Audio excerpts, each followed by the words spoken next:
Welcome back to the episode of Unranked Podcast. Coming out today, a couple weeks out, literally from the NFL draft, right down to the hour. What we're going to do today is really just kind of dive into some of the players that we'd like to see, our Detroit Lions potentially grab. Go through about 4 or 5 guys each. Talk through their experience, what their production looked like in college and such. I'll kick it over to you, E. Just want to see who you think you'd like the Lions to go after in this draft in a couple weeks. Yeah, draft is right around the corner, and I guess the biggest question on the clock is what the hell are the Lions going to do? Yeah. Big question mark. You hang around Detroit Lion Twitter, you hang around, read different articles and such. Everything from trading up into the teens to go and get somebody you like to trading Yeah. back, and trying to get a pick or two more in this draft. So, a wide range of possibilities, but I think there's a couple players that, regardless, or I think if we stand put at the 29th pick, assuming that these players are future stars in the NFL, guys that I think we would love to have on our squad. And this is a guy I feel like one of the players. He's clearly been playing snaps since his freshman year of football, and that's a guy that is practically a household name in college football, and that's Kool-Aid McCaffrey from Alabama, just a stud. Been playing 3 years there. We've seen him in national championships, seen him in Rose Bowls, big time Hmm. SEC matchups. We know all the receivers he's guarded throughout the SEC in the last 3 years. All the NFL players he's guarded in practice day in and day out. Players like JMO. And I Yeah. just look at it, and he's a guy that would fit right in. I don't think, I know we've signed a couple corners, uh, traded for one, so I do think we got a little bit of depth in there. But also, I think this is just another guy. A lot of those guys, if I remember correctly, are on 1 year deals, kind of like Hmm. back half of their contract. So I think this would be one way to get a guy we know is ours. We drafted him, bring him in, Yep. and let him ride it out for those 4 years, regardless of what we do with whoever whatever that cornerback room looks like. That's kind of the first guy I would just love to have. And he, truth be told, looking at some mock drafts, he might go a little earlier than 29. But also looking at some mock drafts, I've seen him into the late 30s. So Hmm. that's a guy, not a doubt in my mind that he's a future 10-year NFL starter, gets the job done. Future 1B or 1A, 1B cornerback type. That's kind of my first guy there. Okay. Yeah. No, we got Brian Branch. We obviously saw him. Came from Bama. We know what that players, secondary players, corners, safeties, what they bring to the table. A lot of these guys end up being starters from day one, and we watched Brian Branch do it this year himself. So I'm always be for us grabbing a DB from Bama or anybody on defense from Bama. The guy I'm going with to kick things off is Darius Robinson. Defensive. He's a defensive lineman, but he's played inside and he's played outside. And I just feel like that is probably those types of players that somebody we can definitely use in Detroit is because we had a lot of trouble getting push, Mhm. last year. Getting pressure on the quarterback to help out the secondary that, out there guarding players for 6, 7, 8 seconds at a time. Also, what I also like about Darius Robinson, I'm from Michigan. Watch a couple interviews on him, watch a lot of his just like the combine stuff. Really, all I had to see was him kick Ohio State's ass for 3 hours back in December. That kind of confirmed a lot for me that I feel like that'd be definitely a strong fit, for the Lions overall. So I mean, the production is there. Last year he had 8.5 sacks, forced fumble recovery, about 43 total tackles. He's played 3 to 4 years as well, so he's got some good experience under his belt, and I think he could be like a legit like plug and play type guy. We addressed some of the D line stuff, but it was more like interior. We got like some depth adds. If we got obviously James Houston, and then we got the guy Davenport. from the Vikings, but I think this is another piece we can, throw in there in the rotation and just help Hutch on the other side, getting a more consistent push for the defense. You know, I would not be mad at that at all. I do know that guy. You brought him up, shoot down, pulled his highlight tape up, explosive. Like you said, kind of the Swiss Army knife. You see him bounce around within the interior, Mm-hmm. then line up out the edge. That's definitely. I think I said this a few weeks ago, but just leaning into what we already have. We have a special player in Hutch. Just signed Reader. I mean, that D line is already looking different. You add another explosive type player on there, with even like our third and fourth guys, just guys that were good rotational players like um, James Houston or Houston. I mean, Yeah. just nothing wrong with him, but if he can get knocked down, let's say, if he can be a little less snaps and be that much more explosive when he's out there, that's only going to help everything. So I agree. Right. Lean into Yeah. that. I've always looked at like, and I'm Justin Houston, not James Houston, but I definitely said James Houston a couple times, but he was more of like a situational kind of player. He first kind of came onto the scene, like kind of like a third down, like Mhm. weapon. Like I don't know if, obviously I'm sure he's, they're playing on a bigger role for him, but you just hit it on the head. Like if we can have Houston playing like 35, 40 snaps, like a high level, but able to kind of work in like Darius Robinson, some of these other guys, kind of keeping everybody fresh. Like Houston, man, when he was working with some limited snaps his rookie year and had like eight, Going to 9, 10 town. sacks in like Yep. 6, 7 weeks. So that was something I kind of thought about as well, just kind of getting a little more depth in there, getting, player to play inside and outside. Yeah, just to adapt to, a lot of what we see from these offenses in the NFL nowadays. No, and I agree with that. And then just kind of I slide into my next player here on the Yeah, opposite side of that. That though, I mean, good O line, good D line is what every playoff team is built on. And Mhm. we've obviously had one of the better O lines in the last handful of years. Few players are getting up there in age. Few players getting banged up. We lost Jonas Jackson.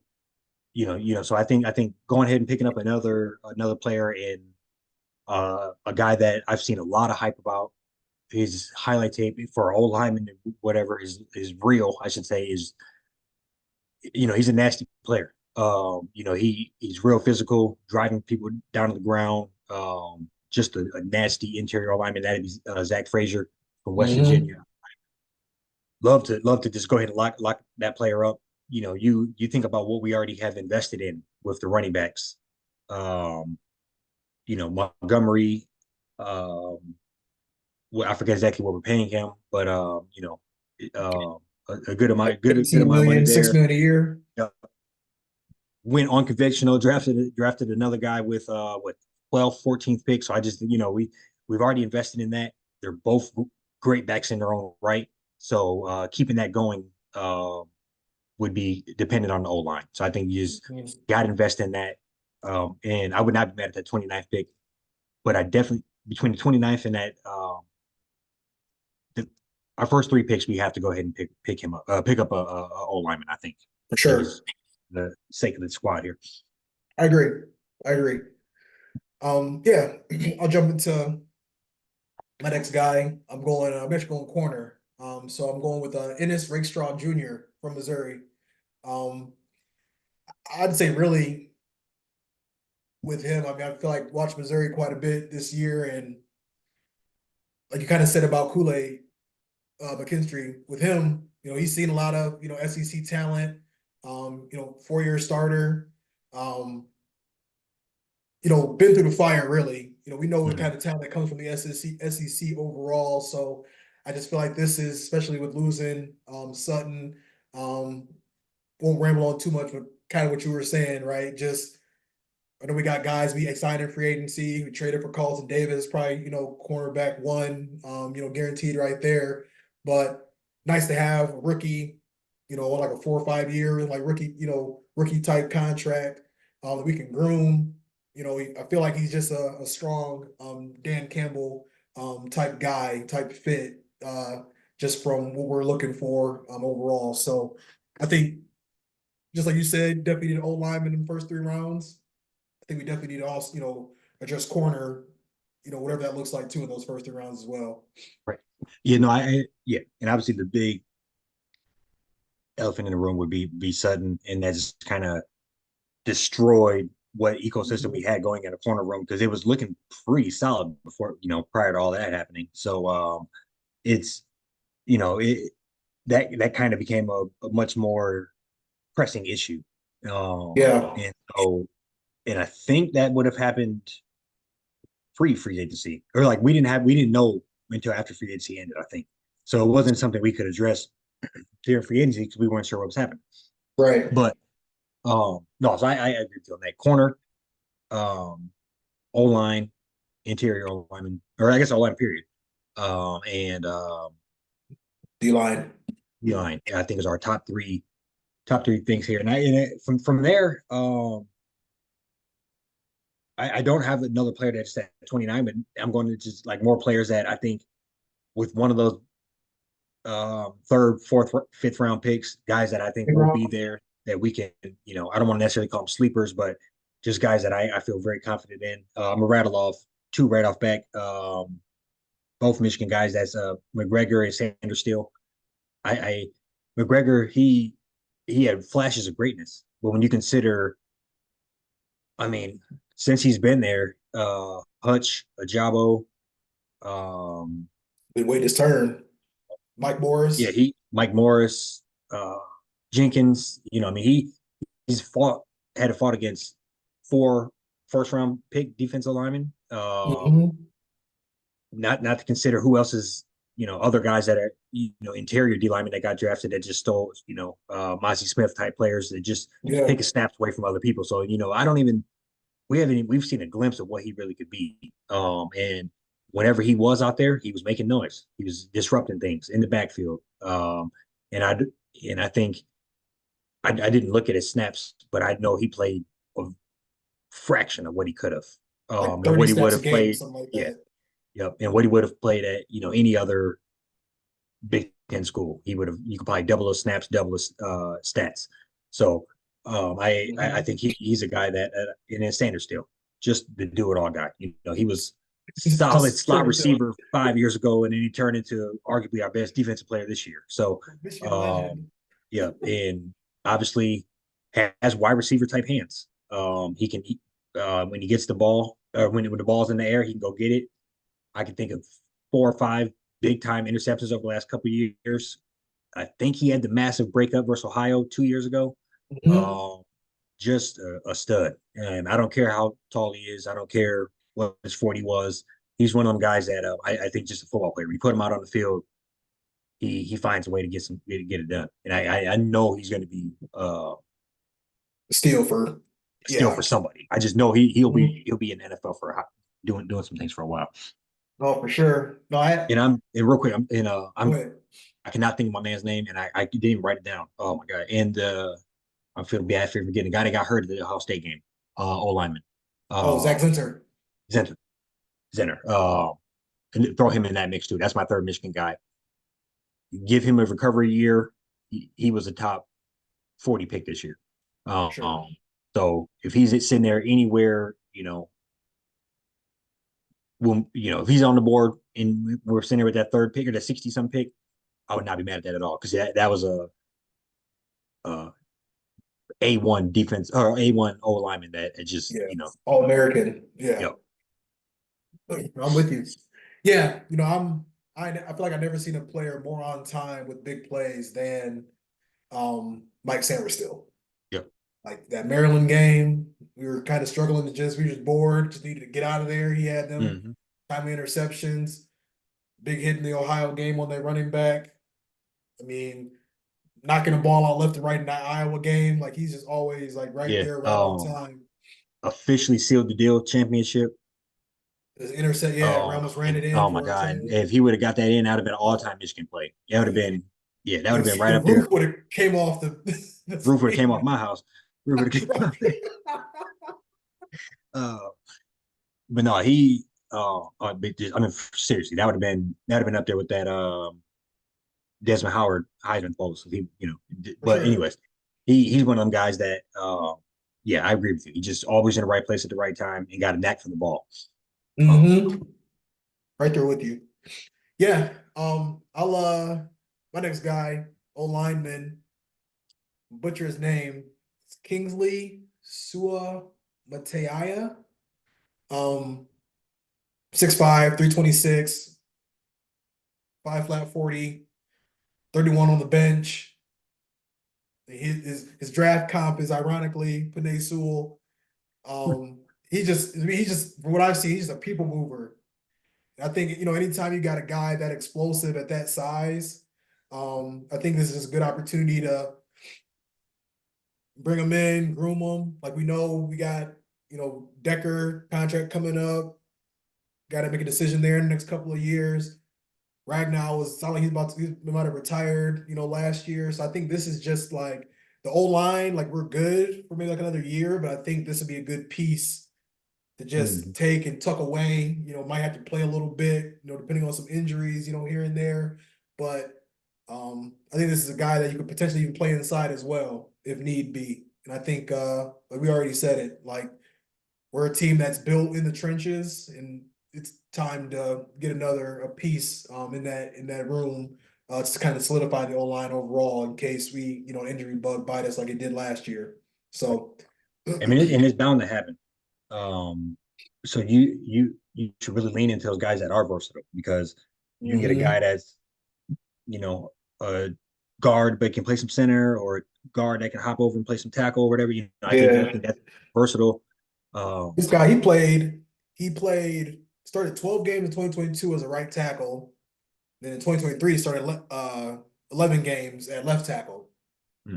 And he was second team all Big 12 at left tackle after playing right tackle year before. So that just tells me, he's used to, having to play on both sides. And like you said, you hit it right on the head, the versatility, that's something that's really important.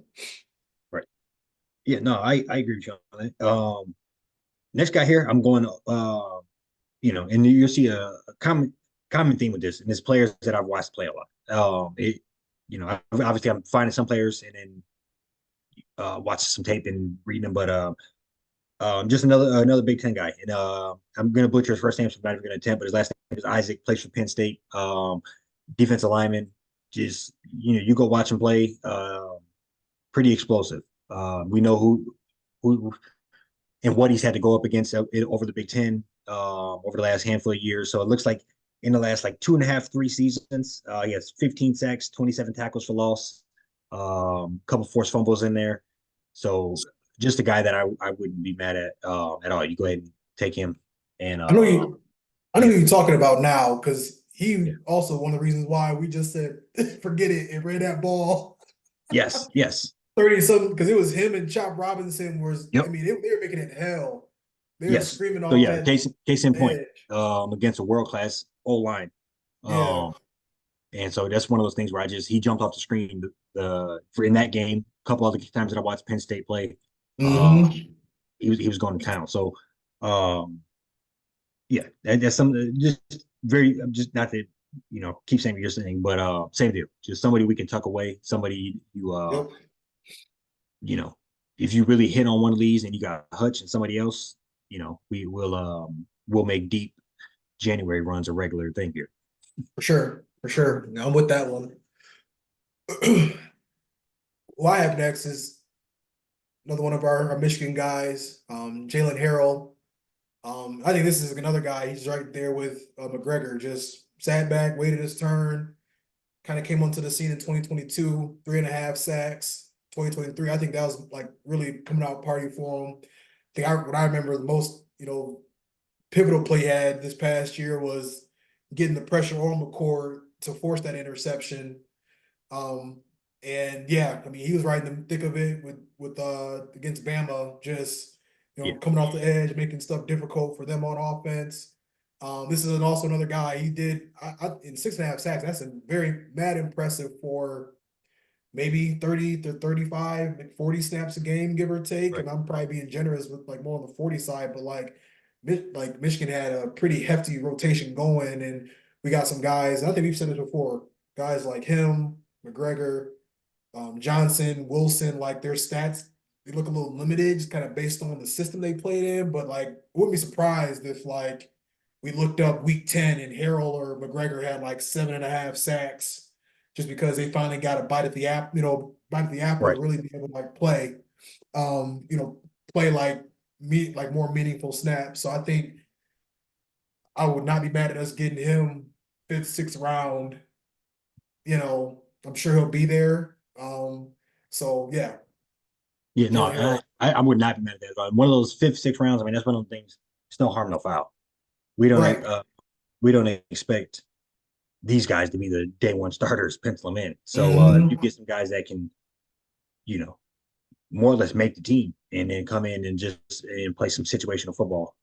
But I agree with you. Any of those Michigan guys, so loaded, um, Yeah.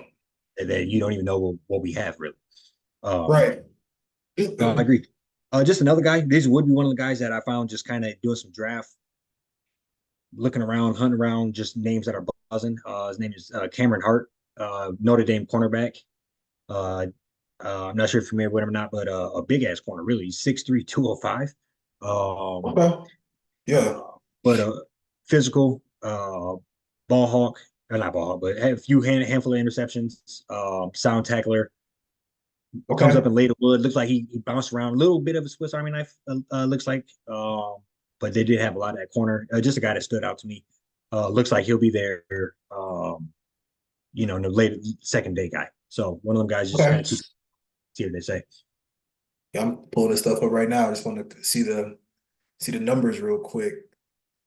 Because yeah, I mean, you look at, yeah, I feel like these guys these receivers on offense, it's just they're getting fast, bigger, faster, stronger. So it don't hurt to have somebody in there that can bigger receivers, put them on there, play this guy maybe on like some tight ends here and there.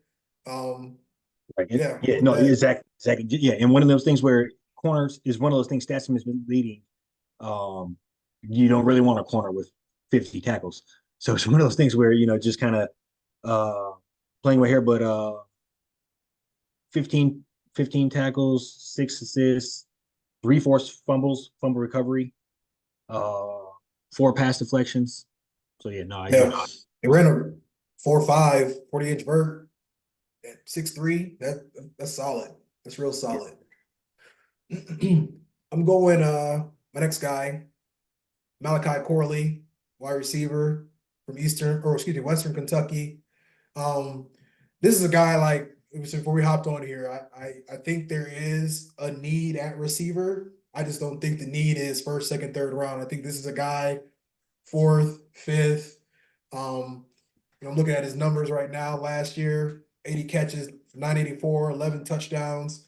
Year before that, 101 catches, 1,200 yards, 11 touchdowns. And I was able to see like his production against just like Power Five alone. In his career was like 40 catches for like 500, 600 yards, like six, seven That's touchdowns. So he's showing, they probably play.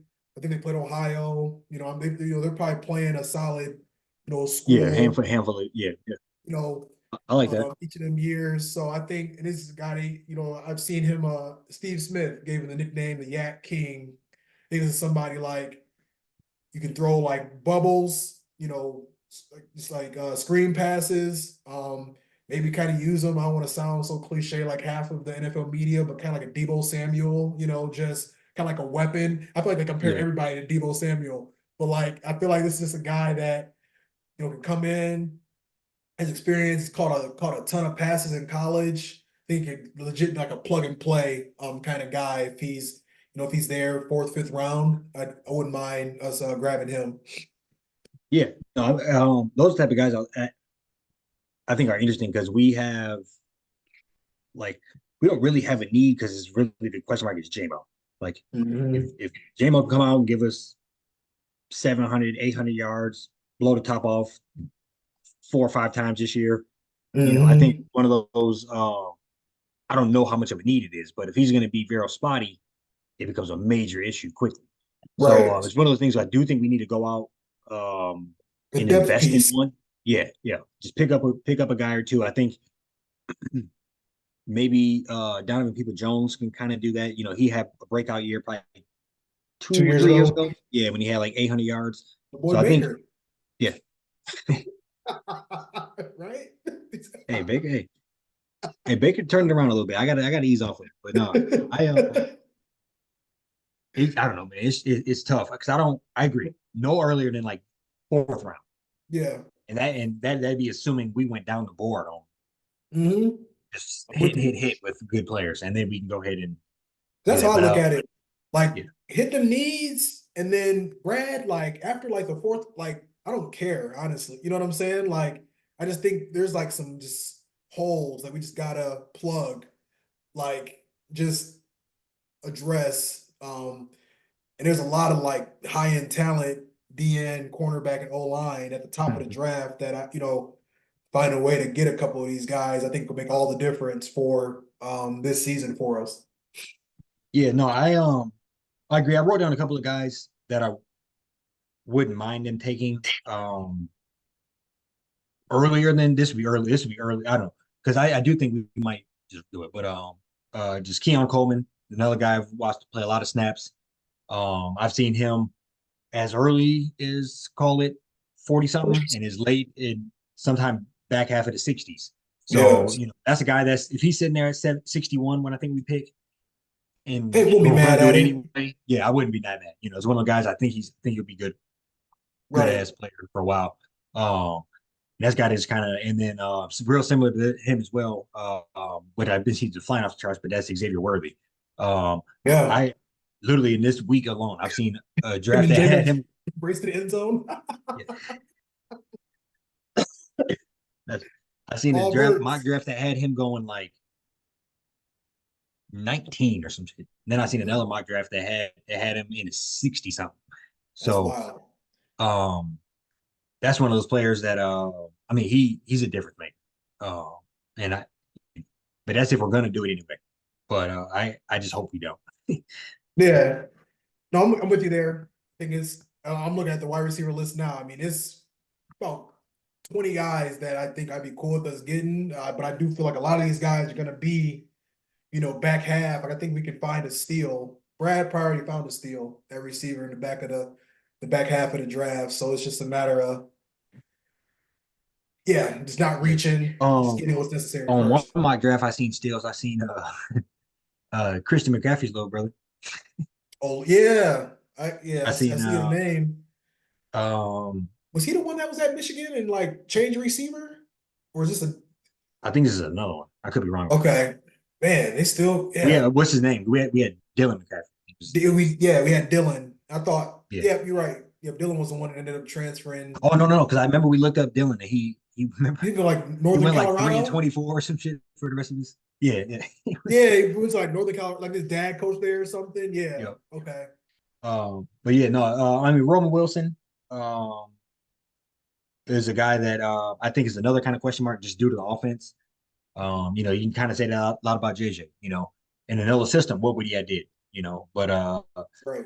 it's interesting. I mean, I'm just being blatantly honest because I know him so well. He's, a little bit of a pretty boy.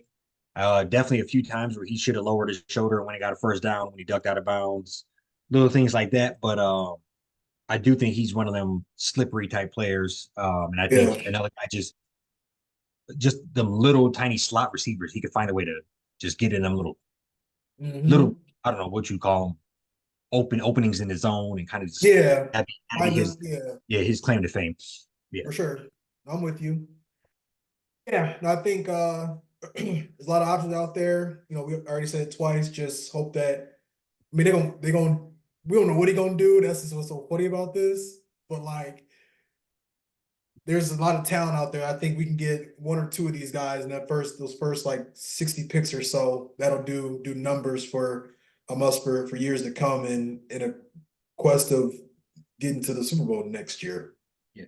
As long as we're not sitting there and we hear in the Detroit Lions with 11th pick trade for Malik Neighbor. As long as that don't happen, we can say we still trust him. But no, So I'm with you. yeah, no, I'm ready for it though. Next week, I have 1 week from Thursday, Hmm. 1 week from tomorrow. Uh, Yeah, so it should be a good time. Always entertaining. And we didn't get into it, but I mean, buzz is JJ might be moving on up Top them five charts. pick. Yeah, Yeah, he from what it sounded like he over there with Jaden Daniels and all the other quarterbacks that in Washington, they like all over there meeting together. So I mean, yeah. And I we can think all he got smoke and that good mirrors. thing. And we don't have to rehash the whole thing, but I think he has a good thing going for him now where he does have that buzz going for him. And the best of both worlds, good teams are talking about trading up to get him. Yep. So So, so I think the Vikings might move up to like 4 to go get him. And that's one of those things where it's like, okay, you best of both worlds. Vikings already a solid squad.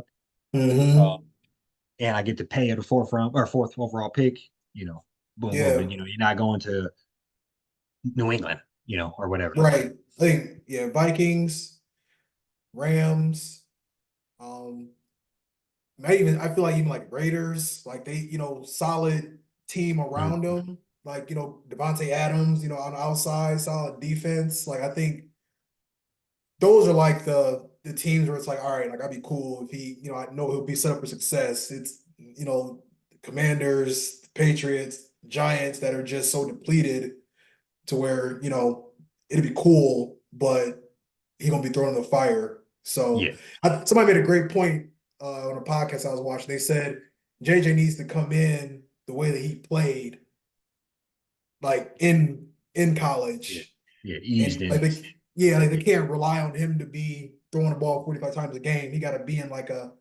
a system like the Rams or like the Vikings where play action, all that other type of jazz is Mhm. going help him out. So Yeah. No, it should be interesting. It's gonna be a good time. You got anything else for the people? that's all I got. Be back with y'all next week. Yes, sir. Peace.